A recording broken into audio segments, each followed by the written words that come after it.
1907년, 그러니까 대략 한 지금으로부터 120년 전 우리나라에 커다란 변화가 갑작스레 일어난 적이 있었습니다. 1907년 7월 고종 황제가 퇴위되고 한 열흘 사이에 있었던 일인데요. 고종 황제가 물러나고 마지막 순종이 즉위를 하고, 그리고 정미 7조약이라는 게 체결이 되고 대한제국 군대가 해산되는 7월 하순 한 열흘 사이에 일어났던 일입니다. 그 일이 왜 일어났느냐? 그 일의 원인이 됐던 일이 6월 말에서부터 7월 초 사이에 있었죠. 그 일이 무슨 일이었냐 하면 네덜란드 헤이그에서 있었던 만국평화회의였습니다. 거기에 고종 황제가 비밀리에 특사를 파견했었죠. 세 사람의 특사를요. 이상설이라는 사람을 중심으로 해서 이준, 이위종 이렇게 세 사람을 네덜란드 헤이그로 파송을 했습니다. 만주의 용정에서 이상설은 출발하고 이준은 서울에서 출발하고 그래서 블라디보스톡에서 만나서 시베리아 횡단 열차를 타고 러시아 페테르부르크에 도착해서 거기 공사관에 있던 이위종을 만나서 세 사람이 네덜란드로 갑니다. 그리고 그곳 만국평화회의 석상에 들어가려고 했는데 거절당했죠. 왜냐하면 정식 초청을 받지 못했기 때문에요. 러시아의 니콜라스 2세 황제가 초청장을 보내긴 했지만 그것은 비밀리에 보낸 것이었기 때문에 정식 초청장이 아니어서 회의장에 들어갈 수가 없었습니다. 그래서 밖에서 각국 대사들을 만나고 언론 활동을 하고 했지만 결국은 회의석상에는 진입을 못했기 때문에 그것에 항의하면서 이준 열사는 자결을 하죠, 거기서. 그리고 남은 두 사람은 계속해서 수많은 각국 대표들을 만나서 일본이 우리나라와 맺었던 1905년에 맺은 이 을사늑약이 부당한 조약이었음을 얘기하고 일본의 부당한 침략을 온 세계에 알리려고 애썼던 사건입니다. 그 사건에 분노한 이토 히로부미가 그달 말에 우리나라에서 고종을 퇴위시키고 그런 많은 일들을 우리나라에 저질렀습니다. 고종이 특사로 파견했던 비밀리에 특사로 파견했던 세 사람, 그 사람들은 그 어려운 여건 속에서 우리나라의 사정을 알리기 위해서 일본이 이미 다른 많은 나라들을 설득해서 1905년에 맺었던 을사조약을 그 나라들이 이미 다 허락한 상태에 있기 때문에 공식적으로는 그들에게 어떤 말도 하기 어려운 그런 상황이었습니다. 그런 열악한 조건에서도 목숨을 걸고 그곳에서 많은 사람들을 만나고 신문 기자들을 만나서 많은 사람들의 동의를 얻어내고 또 우리나라 사정을 세계 각국에 알리기도 했습니다. 물론 공식적으로 얻어진 것은 없었지만 비공식적으로 많은 것들을 얻어내기도 했었죠. 물론 나라가 어려운 상황 속에서 그렇게 하기도 했습니다만은 고종 황제가 특사로 파견한 사람들이었기 때문에 고종 황제를 대신해서 또 우리 대한제국을 대신해서 그곳에 가서 그런 일을 했던 거죠. 우리가 누군가의 특사로 파송된다고 하는 거, 이거 엄청난 특권이면서 명예로운 일이지요. 그런데 그 특사로 파송된 사람은 보낸 사람의 뜻을 온전히 받들어야 됩니다.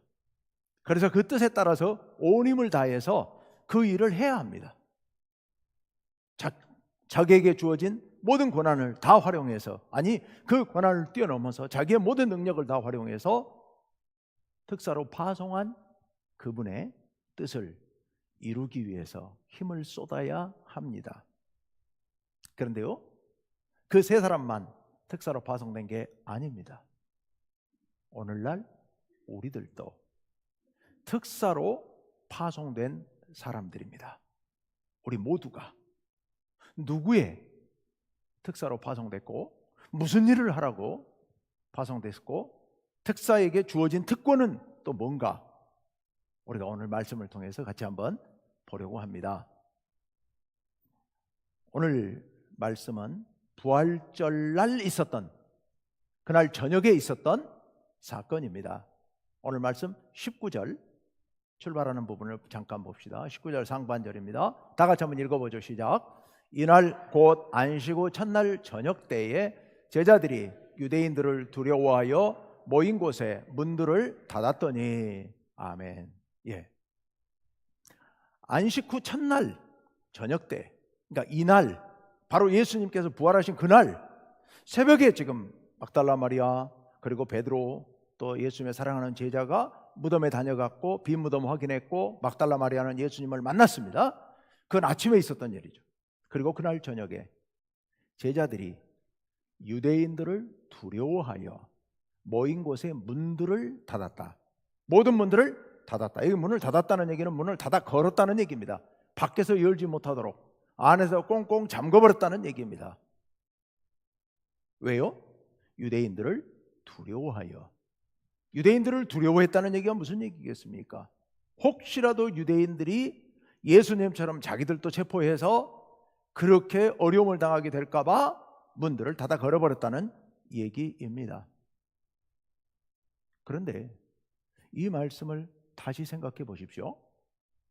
분명히 아침에 베드로와 요한이 예수님의 빈 무덤을 확인했습니다. 그리고 막달라 마리아가 부활하신 예수님을 만났고 그 예수님께서 전하라고 하는 말씀을 전해줬습니다. 그런데 그날 저녁에 제자들의 모습이 이렇습니다. 제자들은 부활하신 예수님의 그 소식을, 예수님이 부활했다는 사실을 믿었다는 얘기입니까? 믿지 않았다는 얘기입니까? 안 믿었다는 얘기입니다. 믿지 못했다는 얘기입니다. 만약 그것을 믿었다면 벌써 뛰쳐나갔겠죠. 거리로 뛰쳐나가서 예수님을 찾으러 갔던가 아니면 나가서 우리 예수님 부활했다고 얘기를 했겠죠. 사람들에게. 그런데 두려워서 문까지 걸어 잠그고 안에 숨어 있는 겁니다. 자, 그런데 여러분, 그런 그들에게 예수님께서 나타나시죠. 이게 19절 하반절 말씀. 예, 같이 읽습니다. 시작. 예수께서 오사 가운데 서서 이르시되 너희에게 평강이 있을지어다. 아멘. 여러분 이 상황을 보십시오. 아까 문을 어떻게 했다고요? 다 잠궜어요. 걸어 잠궜어요. 그런데 예수님께서 오사 가운데 서셨어요. 제자들이 있는 그 가운데 예수님이 갑자기 나타나신 겁니다. 갑자기 나타나신 예수님께서 너희에게 평강이 있을지어다. 에이레네 휘민 이렇게 기록이 되어 있는데 원래 예수님은 헬라어를 쓴 건 아니고 아람어를 썼으니까 샬롬 이렇게 말씀하셨을 겁니다. 예수님께서 늘 또 이스라엘 사람들이 유대인들이 늘 쓰던 인사말 샬롬, 너희들에게 평강이 있기를 원한다.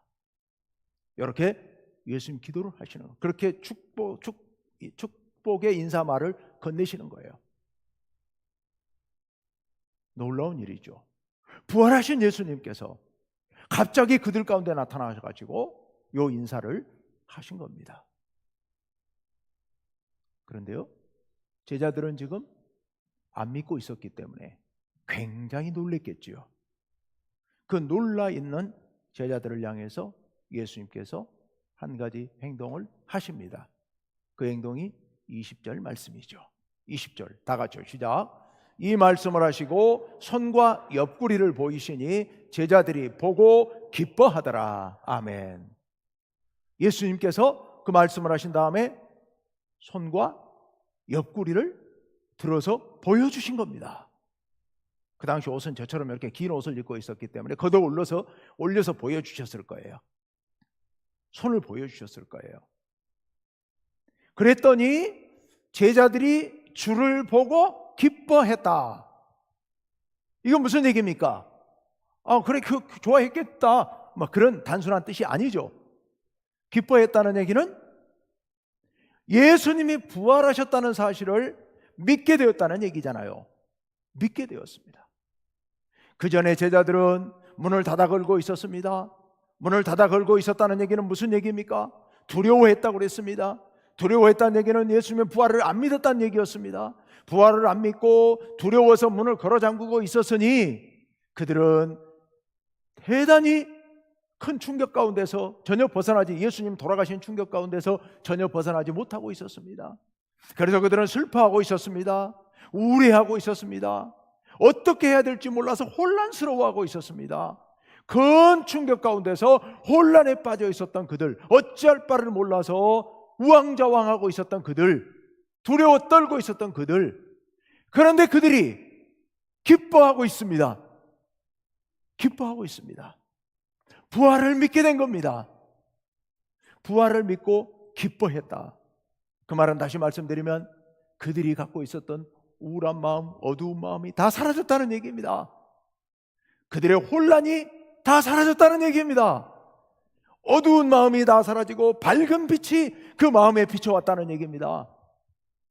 놀라운 기쁨으로 그들의 가슴이 충만해지게 된 겁니다.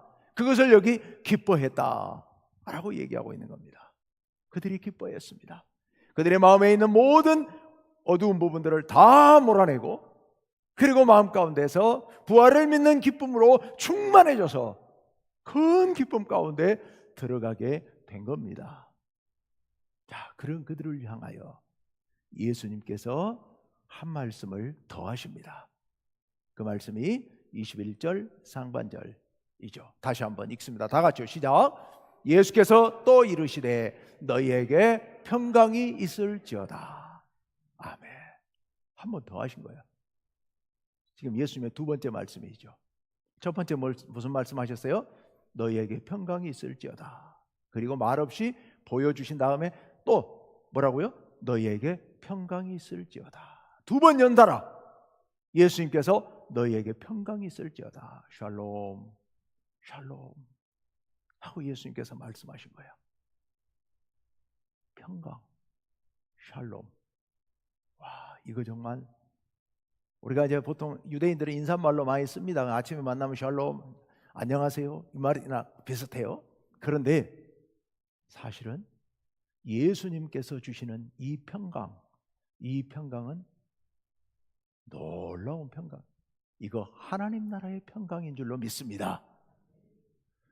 부활 이후에 예수님께서 제자들에게 공적으로 하신 첫 번째, 두 번째 말씀이 이 샬롬, 평강이에요. 이 평강은 부활의 기쁨과 더불어 오는 평강입니다. 부활로 인해서 오는 새로운 평강입니다. 이전의 평강과는 전혀 다른 평강입니다. 여러분, 우리 인간은 그동안에 예수님의 십자가와 부활이 있기 전에 어떻게 살았습니까? 죄의 종이 되어 살았습니다.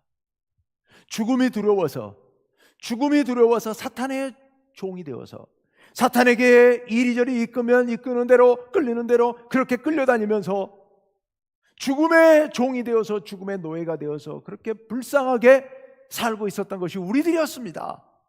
그런데요, 예수님께서 십자가에 달려서 우리의 모든 죄를 다 사하셨고, 그리고 부활하심으로 죽음의 세력을 떨쳐버리셨습니다. 죽음이 아무것도 아님을 온 세상에 드러내셨고, 우리도 영원히 살 수 있음을 우리들에게 확정적으로 보여주신 겁니다. 그러니 이렇게 주어지는 평강은 이제는 죄로부터 완전히 자유로워진 평강입니다. 죽음으로부터 영원히 자유로워진 평강입니다. 죽음이 전혀 두렵지 않고 죄가 전혀 두렵지 않은 그런 완전한 평강입니다. 이게 하나님 나라의 평강인 줄로 믿습니다. 예수님께서 우리들에게 빌어주시는 평강, 부활 후에 예수님께서 우리들에게 빌어주시는 평강은 바로 이 평강이에요. 이 평강, 완전한 평강이요. 이 세상의 모든 문제가 다 해결되고, 그리고 영원한 행복이 있는 하나님 나라의 평강, 그 평강이 제자들에게 주어진 겁니다.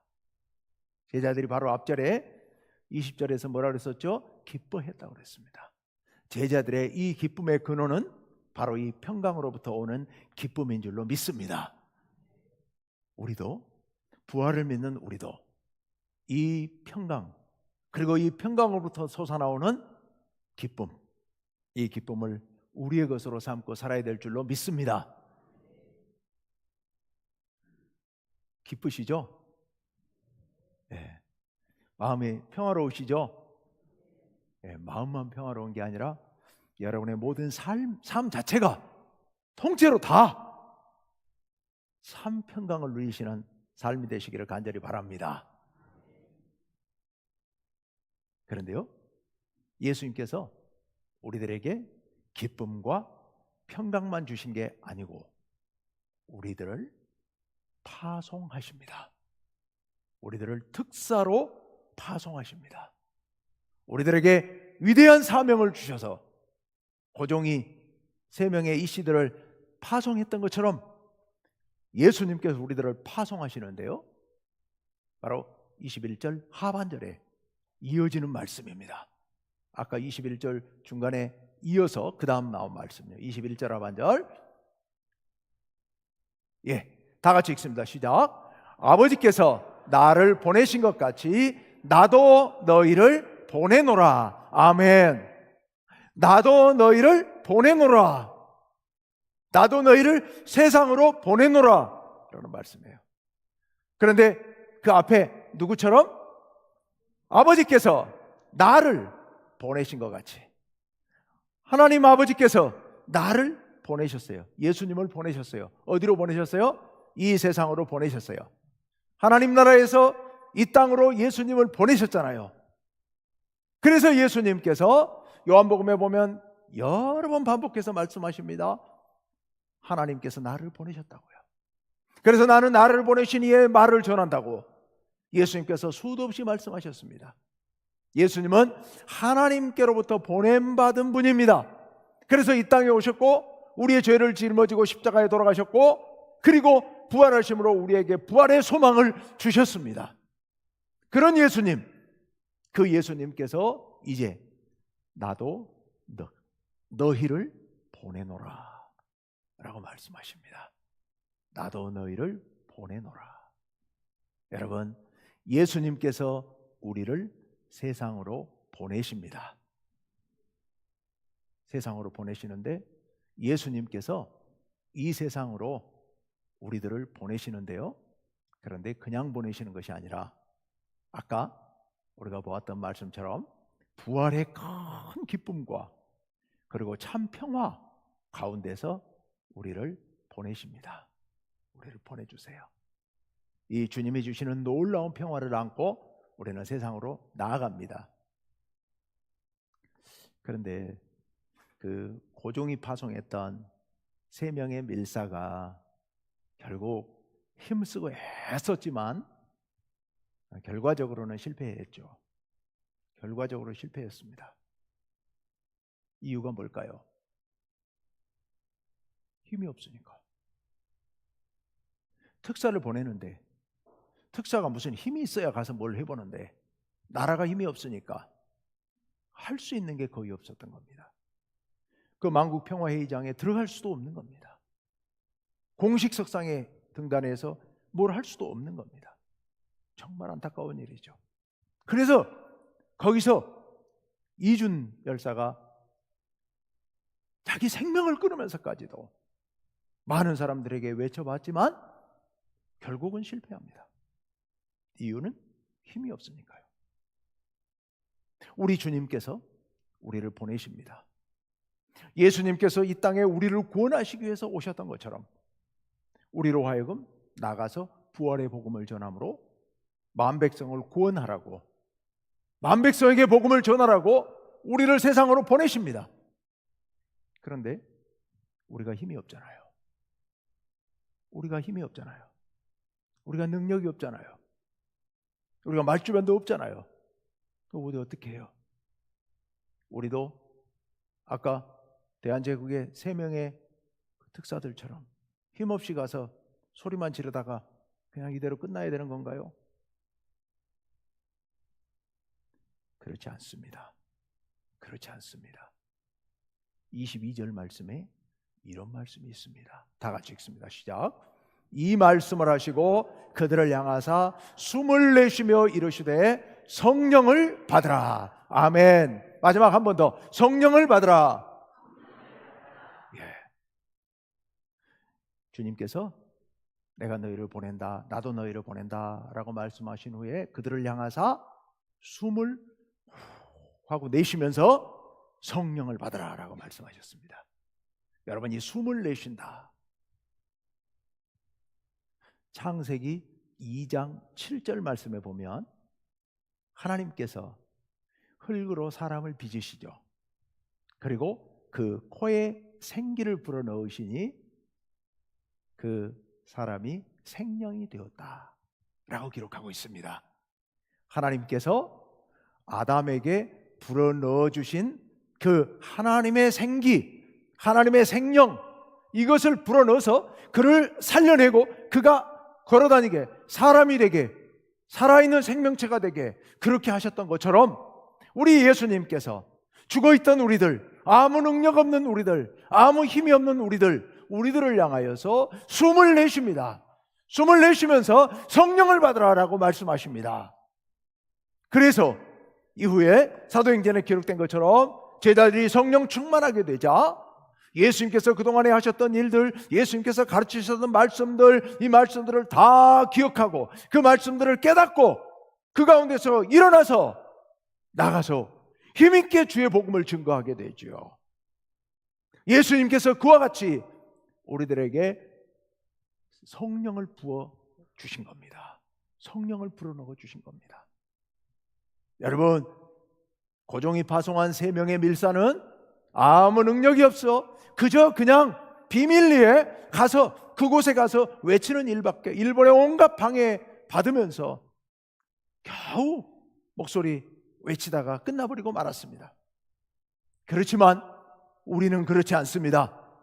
우리는 그런 고종의 밀사 같은 존재들이 아닙니다. 우리 하나님께서 우리 예수님께서 우리를 세상으로 보내시면서 우리에게 성령을 받으라고 말씀하십니다. 성령을 불어넣어 주신 겁니다. 우리의 힘으로는 아무것도 할 수 없지만 성령께서 역사하시면, 성령께서 함께 하시면 우리가 할 수 있을 줄로 믿습니다. 우리가 하는 게 아니고 성령께서 하십니다. 성령께서 하세요. 그러면 우리는 가만히 있으면 되느냐? 그건 아니요. 결단하고 첫 발을 내딛는 것은 우리 몫입니다. 거기까지가 우리 몫이에요. 우리가 결단하고 주님 앞에 헌신하고 예 하겠습니다. 주님께서 하나님의 보내심을 받고 이 땅에 오신 것처럼 우리도 주님의 보내심을 받았으니 우리도 세상으로 나가겠습니다. 나가서 전하고 나가서 하나님의 뜻대로 살겠습니다 라고 우리가 결단하고 우리가 첫 발을 내디디면 그 다음에는 하나님께서 하실 줄로 믿습니다. 성령께서 하시는 줄로 믿습니다. 그 무식한 예수님의 제자들이 그 유식하고 권력 있는 예루살렘 공회원들, 대제사장과 예루살렘의 그 산헤드린 공의회원들 앞에 끌려갔는데요, 그들이 무슨 말을 하겠습니까? 아무것도 배운 것 없이 물고기나 거저 잡고 이랬던 그 제자들이 무슨 말을 하겠습니까? 그런데요, 그들이 말로 산헤드린 공의원들을 이겨버리죠. 이겨먹죠. 그들이 위협하는 데 불구하고 우리가 당신들 말을 듣는 게 나았겠냐, 하나님 말씀을 듣는 게 옳겠냐 라고 항변하면서 그들의 입을 닫게 만듭니다. 그들이 할 말이 없이 만들어버리죠. 그것처럼 우리가 아무 능력 없습니다. 그렇지만 우리가 첫 발을 내디디면 성령께서 우리에게 할 말을 주실 줄로 믿습니다. 성령께서 우리로 하여금 이 어려운 난관을 헤치고 나아갈 수 있는 용기도 주실 줄로 믿습니다. 그 밖에 또 성령께서 우리에게 임하시면 놀라운 역사가 일어나게 되는데요, 마지막 23절 말씀을 읽어봅시다. 다 같이요, 시작. 너희가 누구의 죄든지 사하면 사하여질 것이요 누구의 죄든지 그대로 두면 그대로 있으리라 하시니라. 아멘. 아멘. 너희들이 누구의 죄를 용서해 주면 그들의 죄가 하나님 앞에서 없어지고, 너희들이 만약 누구의 죄를 용서하지 않으면 그들의 죄가 그대로 있을 것이다 라는 말씀이에요. 근데 이 말씀은 좀 해석이 필요한 부분입니다. 이 말씀은 우리가 누구를 용서 안 하면 그 사람의 죄가 영원히 용서받지 못한다, 이런 뜻이라기보다는 이 말씀은 우리가 복음을 전해서 그 사람이 예수 믿고 세례받고 구원받으면 그 사람의 죄가 하나님께로부터 용서받는다는 얘기고, 우리가 만약 전도하지 않고 내버려 두면, 그래 너 그렇게 해서 지옥 가라 하고 포기하고 내버려 두면 그 사람은 결국 용서받지 못해 죽는다, 이 말씀을 이렇게 풀어서 말씀하신 겁니다. 결국 한 영혼을 살리고 죽이는 게 누구 손에 달려 있는 거예요? 우리 손에 달려 있다는 겁니다. 우리가 복음을 전하고 그를 전도하느냐 안 하느냐에 따라서 그가 용서받고 하나님 백성으로 사느냐 아니면 영원히 지옥에서 죽어가느냐 결정된다는 얘기입니다. 그만큼 우리에게는 큰 권능이 있다라는 말씀을 오늘 여기서 하고 계십니다. 여러분, 예수님께서 부활하셨습니다.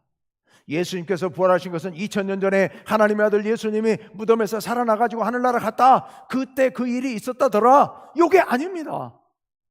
예수님 부활하신 사건은 우울하고 슬퍼하고 그리고 어찌할 줄 몰라 하고 두려워 떨고 있는 제자들에게 큰 기쁨을 주게 됩니다. 여러분, 혹시 여러분의 삶 가운데 지쳐있는 분들이 계십니까? 우울해하고 슬퍼하시는 분들이 계십니까? 어떤 문제 앞에서 어떻게 해결할지를 몰라서 혼란스러워하고 있는 분들이 계십니까?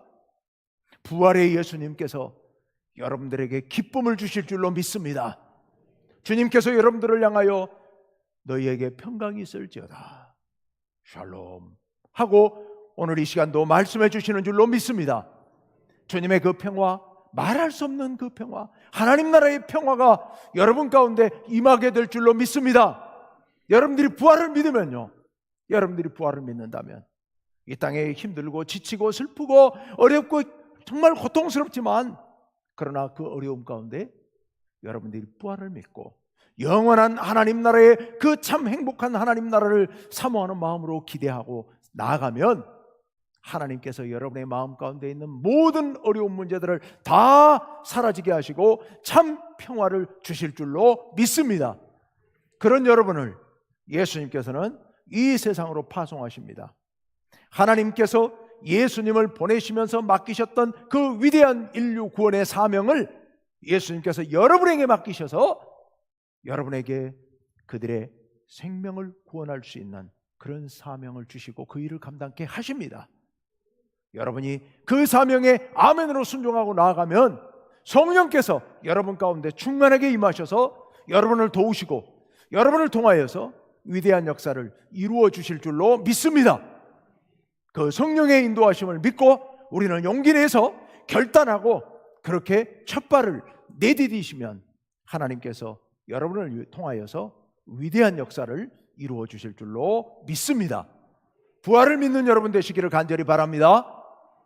예수님의 제자들의 기쁨이 여러분의 기쁨이 되기를 바랍니다. 예수님께서 주셨던, 제자들에게 선포하셨던 평강이, 참 평화와 샬롬이 여러분의 것들이 되시기를 간절히 바랍니다. 여러분을 파송하시는 그 예수님의 보내심을 여러분들이 받고 순종하고 나가셔서 여러분이 성령의 충만함을 받아 능력 있는 하나님의 예수님의 특사들이 되시기를 간절히 바랍니다. 아멘. 함께 기도합시다.